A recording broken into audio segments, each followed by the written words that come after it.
عايزه جسمك يكون جلوي ويبان ولا اكنك على الريد كاربت زي الممثلين، بيلمع واخد لون التاني كده، البرونزاج الحلو ده، تعالي اقولك في خطوتين 2 بس ازاي تعملي كده.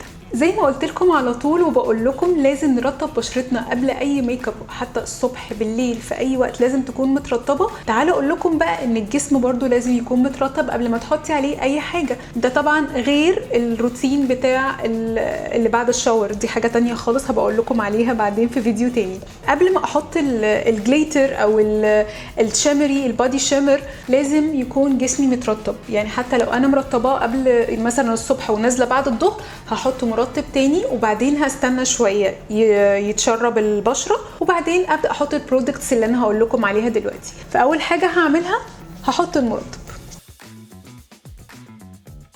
ولازم البشره تتشربه كله. اعمل مساج للحته اللي انا هرطبها لحد ما البرودكت يمتص، البشره تمتصه. كده اتاكدت خلاص ان البشره امتصت البرودكت بتاعي، هبدا احط البرودكت التاني البادي شيمر. بصوا بقى انا بعمل حاجه كده، انا لازم احط على جسمي اي جليتر. البادي شيمر ده الحلو اللي فيه ان هو بيدي اللون الحلو البرونزر ده، او اللي هو التاند، اكنك واخده تاند. فانا هوريكم دلوقتي هو عامل ازاي.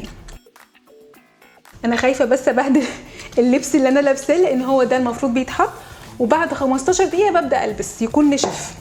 هنحط بقى،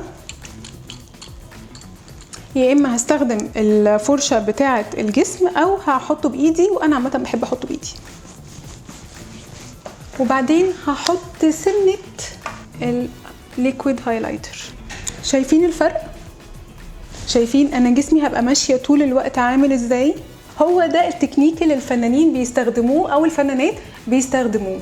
طبعا هنطبق كل ده في الحتت اللي احنا عايزين نبينها، يعني مثلا الشولدر، الدراعات، لو انا لابسه حاجه قصيره وهبين رجلي فبعملها بداري كل حاجه في رجلي فيها ديفو. طيب بالفرشه وهنحط الهايلايت. انا بحب عامه احط على كل جسمي او الحتت عامه اللي هي هتبقى باينه من الدرس، من ايا كان من اللبس اللي انا لابساه، سبيشال في السمر في الصيف.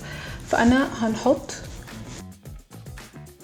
باين كده الفرق ما بين ايدي دي وبين ايدي دي. الايد اللي انا حطيت فيها الشيمر بادي، ودي انا ما حطيتش فيها اي حاجه خالص، والهايلايتر حتى باين في فرق اللون. طبعا البرودكتس دي بتتحط على قبل ما نلبس بربع ساعه، 15 دقيقه بالظبط، نحطها ونستنى ربع ساعه جسمي ينشف بلبس، علشان ما تطبعش في الجسم وتبوظ لكم اللبس فتضطروا تغيروا. ودي البرودكتس اللي انا استخدمتها، البادي لوشن والليكويد هايلايتر والبادي شيمر.